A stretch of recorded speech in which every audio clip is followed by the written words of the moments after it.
Halo sobat viewers, dimanapun Anda berada, balik lagi di channel saya The Hobbies. Oke, di kesempatan kali ini saya pengen memohon maaf dulu buat kalian karena belakangan saya agak jarang mengupload konten ya karena kesibukan pekerjaan saya. Dan satu lagi, untuk keterangan semua barang-barang yang akan saya review pada konten saya, semuanya udah lengkap untuk masalah harga, untuk masalah link pembelian. Nah, jika kalian malas buat lihat di reviewnya ini, kalian bisa cek langsung di deskripsi untuk harga-harga dan link pembeliannya. Kali ini saya akan mereview satu buah reel produk dari Maguro, di mana reel ini merupakan reel yang menggebrak pasar reel dengan harga murah di tahun 2021 ini. Reel apa itu? Langsung aja kita simak video berikut ini.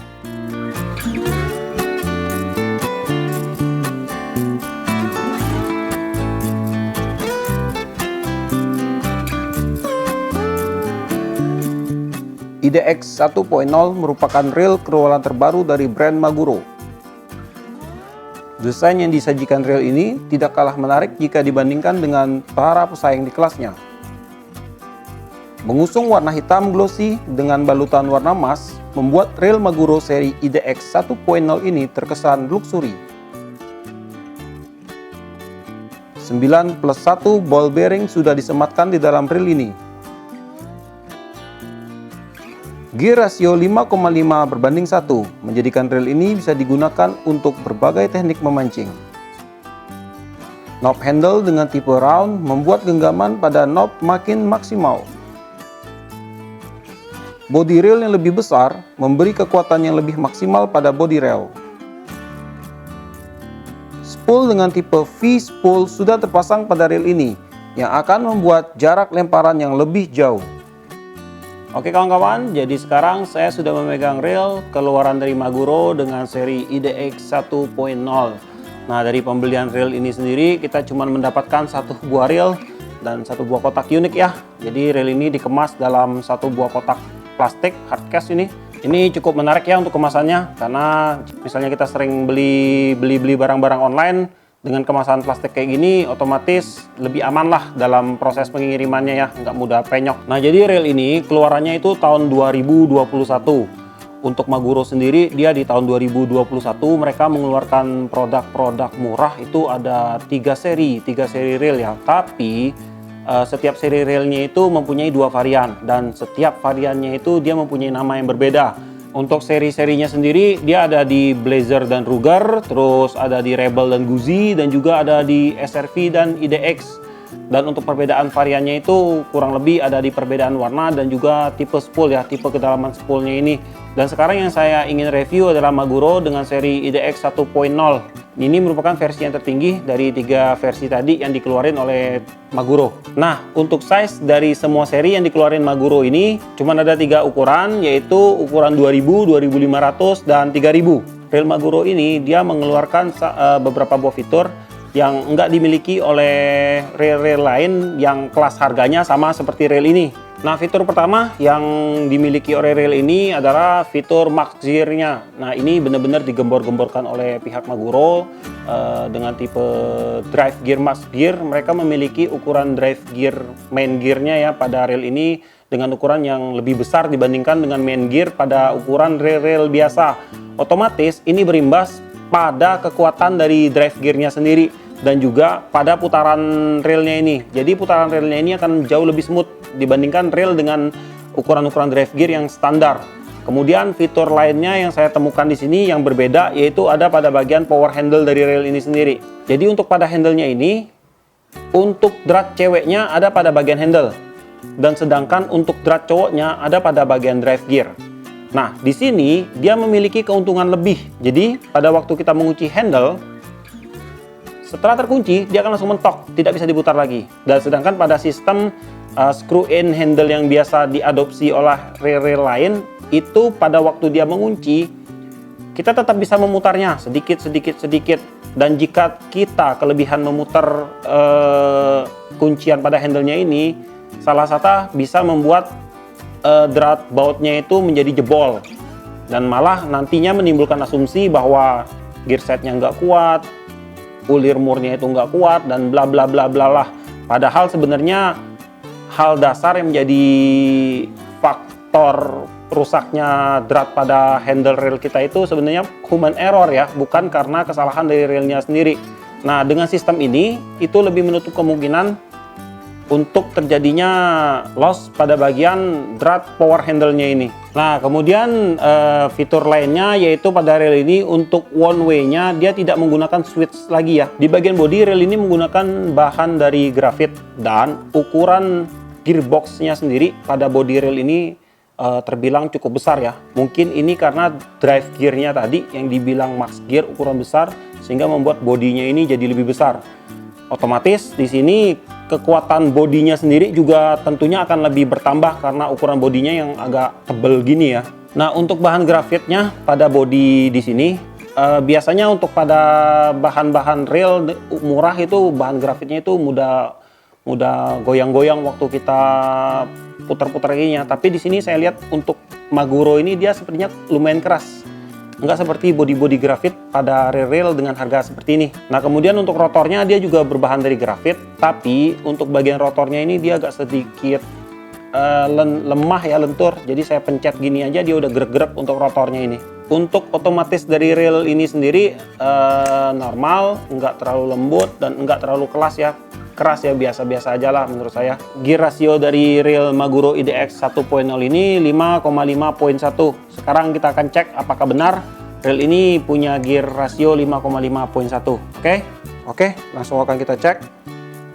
1, 2, 3, 4, 5.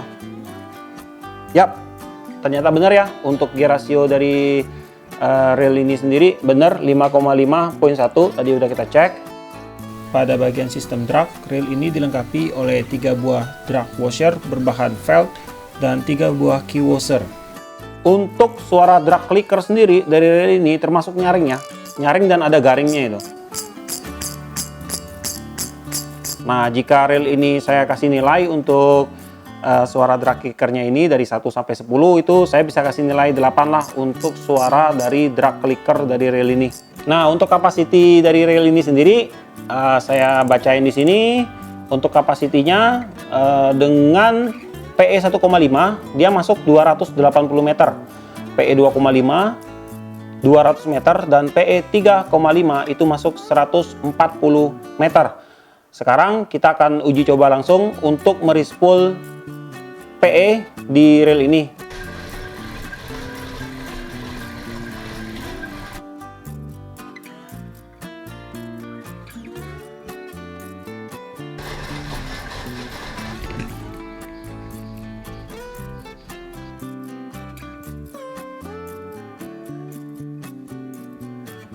Untuk berat pada rail ini sendiri yaitu 296 gram, sedikit berat untuk rail ukuran 3000 dengan bodi grafit, tapi masih masuk kategori standar. Nah, untuk sistem shield waterproof pada rail ini sendiri bisa terbilang cukup minim ya, karena di sini yang saya temukan cuma ada pada bagian drag knobnya untuk bagian shieldnya, sedangkan pada bagian handle dan juga pada bagian knob handle-nya di sini itu nggak ada shieldnya ya. Dan untuk bagian one way-nya sih saya belum tahu ini dia punya cover one way atau enggak. Tapi di sini untuk bagian rotor, rotornya tertutup banget di sini, nggak ada celah buat masuk air. Cuman celah masuk airnya dari bagian belakang sini. Mungkin ini salah satu nilai plus lah sedikit untuk mencegah air masuk ke dalam rail ini.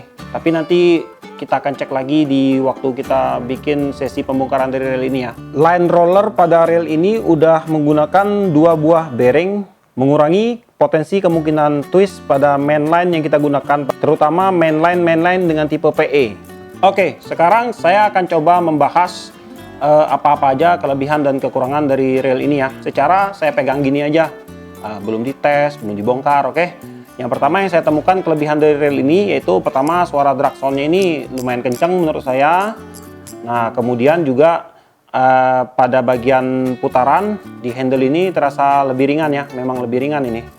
Kemudian untuk model dari handle-nya ini sendiri one piece, otomatis dia lebih kokoh dan juga sistem penguncian power handle-nya ini tipe drat yang terbalik, jadi dia lebih kuat.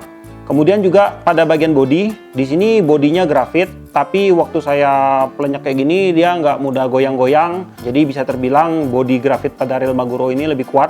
Nah, di handle-nya ini dia sudah menggunakan handle round, jadi kita nggak perlu lagi pusing-pusing buat gonta-ganti handle. Sedangkan di rail yang menjadi saingan berat dari rail ini sendiri, dia masih menggunakan tipe handle karet yang pipih. Mungkin kalau kita nggak nyaman untuk menggunakan, kita mesti ganti lagi dan cari handle yang kayak gini gitu. Nah, untuk kekurangannya sendiri, saya temukan ada beberapa ya dari rail ini. Yang pertama mungkin dari rotornya ini yang nggak begitu keras, ini agak goyang-goyang. Kemudian juga pada bagian sistem shield waterproofnya sendiri, di sini untuk shield waterproof pada bagian drag knob-nya ini, kalau seandainya dia terkena cipratan air yang besar, saya rasa dia akan tetap masuk airnya melalui celah yang ada pada bagian buat nahan key washer-nya ini. Karena dengan sistem shield waterproof yang seperti ini, dia nggak akan menutupin bagian celah sini. Tapi ya karena ada shield ini, ya mendingan lah daripada nggak ada shield sama sekali ya. Kemudian kelemahan lain yang saya ada temukan dari rail ini yaitu ada pergerakan pada bagian handle. Ini karena sim setnya mungkin kurang rapat pada rail ini, jadi terasa agak sedikit oblak pada bagian handle-nya ini ya. Tapi saya rasa ini bisa diselesaikan dengan cara membongkar dan sim setnya ulang lagi. Dan kemudian yang terakhir saya temukan yaitu pada waktu kita memutar rail ini ada suara kayak tek tek tek gitu dari hasil putarannya ini. Untuk sementara ini dulu kelebihan dan kekurangan yang bisa saya sharing buat kalian. Mungkin nanti akan ada tambahan-tambahan lagi setelah kita bongkar rail ini ya. Kita bongkar total rail ini, kita lihat untuk part-part dalamnya bagaimana. Nah, untuk harga sendiri, rail ini dibanderol di harga kurang lebih 400 sampai 500 ribu tergantung seller lah. Kemarin rail ini saya dapat di harga 450 ribu. Dan kemarin juga saya belinya di link Tokopedia ya. Ada banyak sih yang jual rail ini, tinggal kalian searching aja cari yang paling murah di mana. Nah, setelah saya review secara sekilas saja seperti ini, saya rasa rail ini cukup recommended lah buat dibeli. Tapi nanti mungkin setelah kita pakai dan kita bongkar, mungkin akan ada penambahan-penambahan lagi dari saya tentang apakah recommended atau enggaknya rail ini. Nah, oke kawan-kawan, jadi seperti itu dulu ya video review kali ini. Semoga video ini bermanfaat buat kalian semua yang lagi cari rail dengan rank harga 400 sampai 500 ribu. Saya rasa ini bisa dijadikan opsi lah buat kalian semua. Dan buat kalian yang suka sama video ini, silahkan berikan like, komen, dan share video ini. Dan jangan lupa subscribe biar kalian tidak ketinggalan video-video terbaru dari saya. Dan tetap tidak lupa ya, salam satu hobi dalam lensa.